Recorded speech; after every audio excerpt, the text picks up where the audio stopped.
So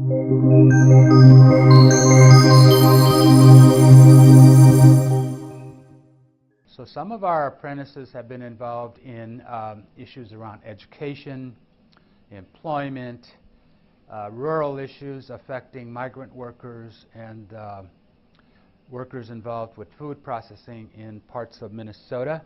Some of them went out to start their own projects or connect with a project at a national level. So we've got alumni in California, working in San Diego, Oakland.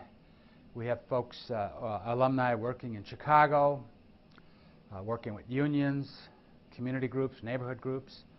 We have organizers, alumni working in New York around media justice issues,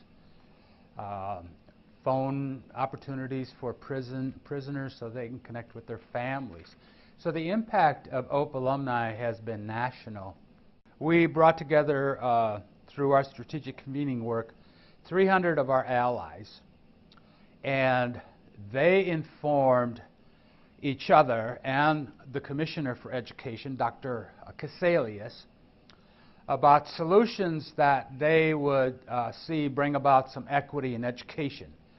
And the Commissioner at that convening made a commitment to work with the EEOC, and since that time we have worked with the Commissioner and the Department of Education in figuring out how to do a pilot project that would involve some school districts in Minnesota, and we work with national resources like the Applied Research Center, the National Equity Project, and others that have some on-the-ground solutions that bring about education equity.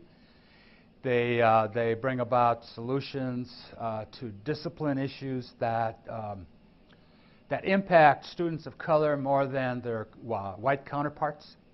So we're looking at ways to break that pipeline from school to prison, school to discipline. And there's something that's going to be initiated, launched in the fall of this year, 2013. We had organizers from the Wilmer and Montevideo and Mankato area, and they've been doing some rural agricultural work with immigrant farmers. We also had alumni working with, or excuse me, apprentices working in southeast Minnesota, which has seen a lot of issue work related to immigrant workers and the food industry, the agricultural industry. This bill is called the Homeowners Bill of Rights. It directly addresses the growing number of foreclosures in our neighborhoods. Some of our neighborhoods experiencing hundreds of foreclosures. So there now sits abandoned homes, boarded up homes in communities that with some investment could turn themselves around.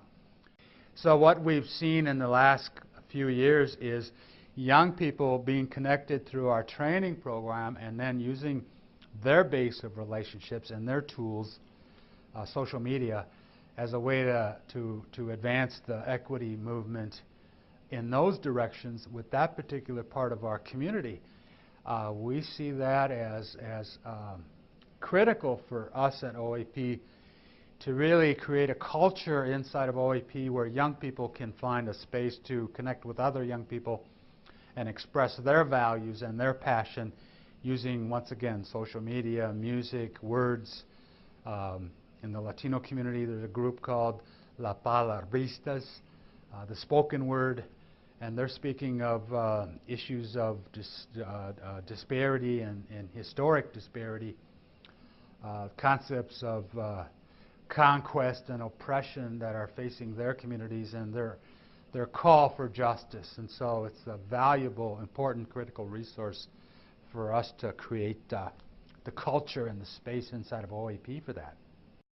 And we've been successful in getting, for example, the Minneapolis School Board to direct its staff, when it is coming up with a new policy, to put that policy in a racial equity assessment analysis.